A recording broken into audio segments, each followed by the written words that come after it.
In this WrestleTalk news, Bray Wyatt reveals why he returned to WWE at last night's Extreme Rules, backstage news on the show including Triple H possibly becoming an on-screen character and potential NXT call-ups, Jon Moxley's AEW contract and his GCW title loss, and more. Subscribe and enable notifications to always on for daily wrestling news videos. Support WrestleTalk! Tease after tease, speculation upon speculation, all finally put to rest at Extreme Rules, where it was revealed that the White Rabbit was in fact Karrion Kross because of that Lucha Underground thing. Of course, I'm only kidding. It was Joe Gacy because he tweeted a picture of Philadelphia. Kidding again, it was Bray Wyatt after all, which was hardly a shock to many of us, nor the fans at attendance at the Wells Fargo Center who chanted, "We want Wyatt" throughout the night. However, just because it was expected didn't make it any less special or awesome. As Ollie said in his review, and we went into detail on in the WrestleTalk podcast review, this is one of the best wrestling returns I've ever seen. Bray made his return in the closing moments of Extreme Rules in a very creative and simply epic homage to his previous run in the company, with appearances from Firefly Funhouse puppets now in creepy human form, as well as someone dressed up as the Fiend at ringside. It all leaves so many questions over what this new Bray Wyatt character is, but maybe the biggest question of all is why he made his return to the company in the first place. According to Sean Ross Sapp on the Fightful post-show review of Extreme Rules, as expected, Triple H's gaining of power may have been the deciding factor. He said, "A couple of months ago, as soon as the Triple H regime took over, I started getting tips. One of the first things we reported was that he was much more likely to sign with WWE now because of his contentious relationship with Vince McMahon." It had been reported a while back by Fightful Select that Wyatt and Vince were not getting on creatively prior to Wyatt's release last June. It was reported that Wyatt would often call out things he saw as bad creative, which Vince McMahon found difficult to deal with. It had been described that when Triple H took over, it was a clean slate for Wyatt in WWE, at least in terms of creative. SRS added on the Fightful post-show that there is more to this Wyatt return story, which will come later this week. But what about the man himself? What reasoning has he given behind his long-awaited re-emergence? In a rather charming way, it looks like the answer may simply be, he just missed us too darn much. In the moments following his return, a fan posted a clip on Twitter of his daughter reacting excitedly to Wyatt's appearance, which caught the attention of Wyatt himself, who replied, "This is why I missed you too.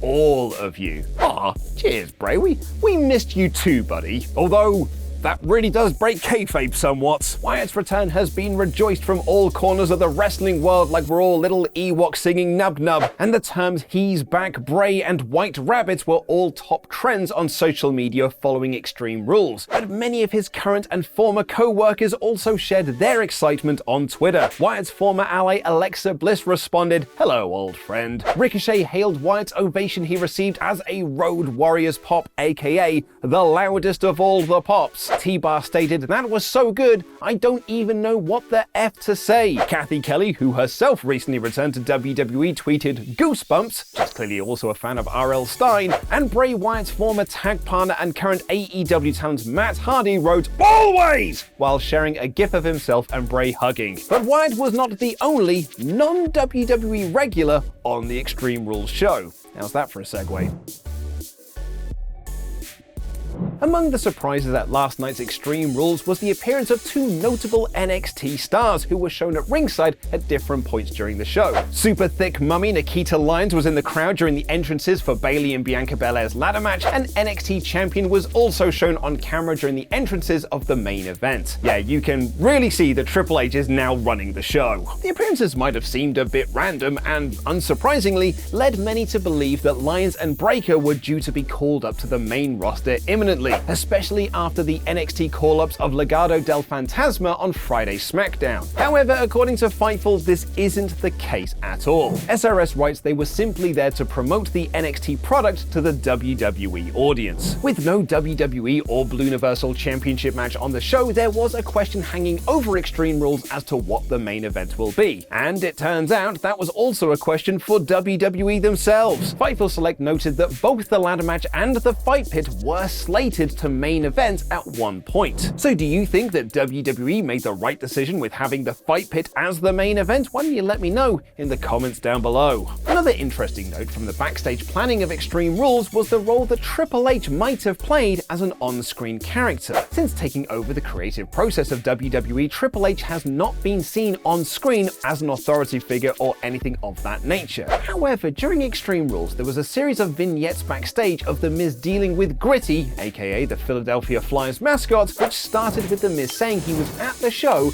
because he wanted to speak with Triple H about his birthday celebration plans for tomorrow night's Raw. This crescendoed with The Miz finally reaching the game's office only to be choked out by Dexter Lumis for his troubles. Although we didn't see Triple H on the show in the end, according to Fightful Select, this may have been originally intended to be the case. SRS writes Triple H was set to have an on-screen office setup as they had a placard made for it. Trips will be on Raw this coming Monday as part of the DX appearance on the show, which will be his third on-screen appearance or mention in 3 shows, leading to some speculation that he might become an on-screen character once again. Another note from Extreme Rules backstage is that Liv Morgan could be heading towards a character change following her loss to Ronda Rousey and thus losing her SmackDown Women's Championship. Fans were very quick to note the interesting way in which Morgan lost, as when she was passing out to Rousey, she could be seen smiling as she lost consciousness, as well as laughing when Ronda left the ring. This was also picked up by commentary, and according to WrestlingNews.co, this could in fact be spelling a character change for Morgan very soon. Reportedly, a darker version of Liv's character could be imminent, with some fans speculating she could join Bray Wyatt and this rumored Wyatt 6 faction, though that is likely just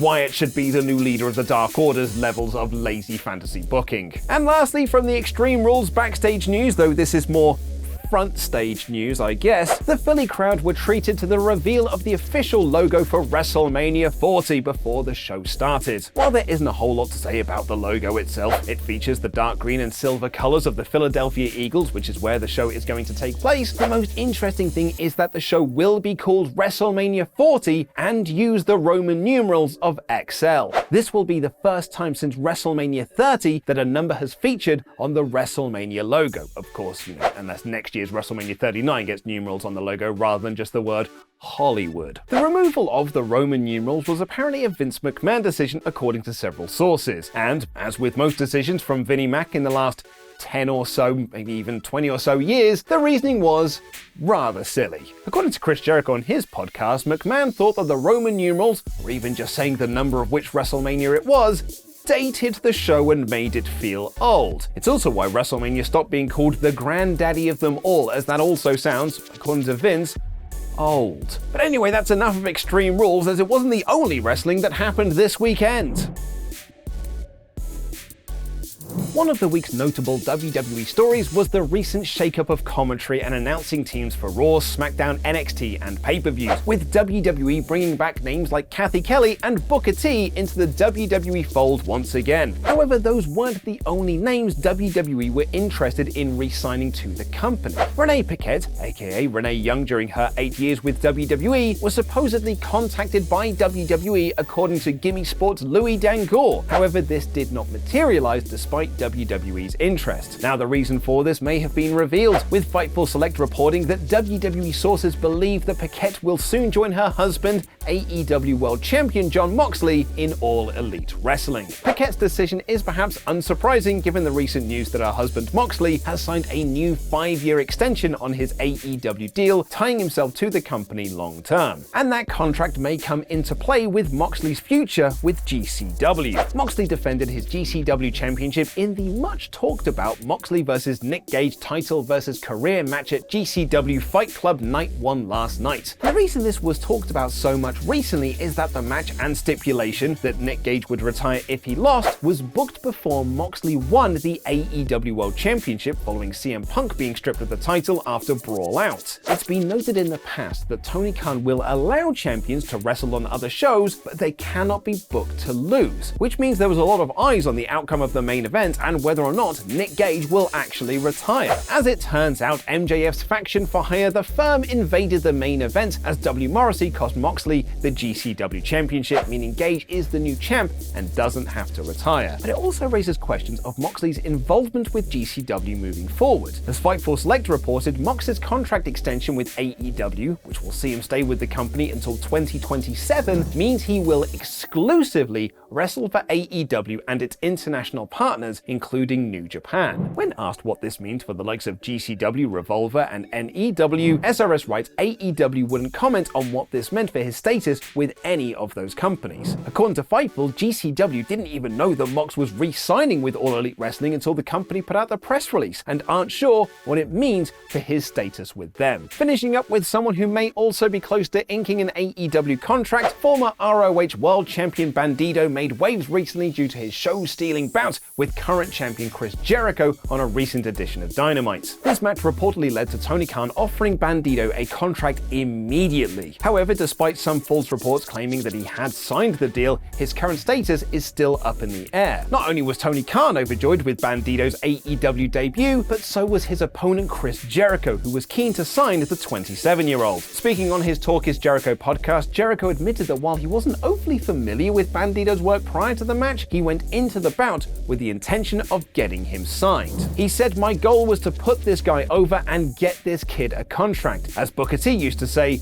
but more importantly, to make him look like a main event star. Bandido revealed in an interview with Mass Lucha that WWE was also interested in signing him, but both Tony Khan and Jericho have said they don't just want him, they need him in AEW. Ronda Rousey is the new SmackDown Women's Champion. Edge versus Finn Balor turns into Mummy War. And most importantly, the copyright logo misdirect from NXT takeovers was called up to the main roster, which was for the WWE return of Bray Wyatt, which I guess was a pretty big deal.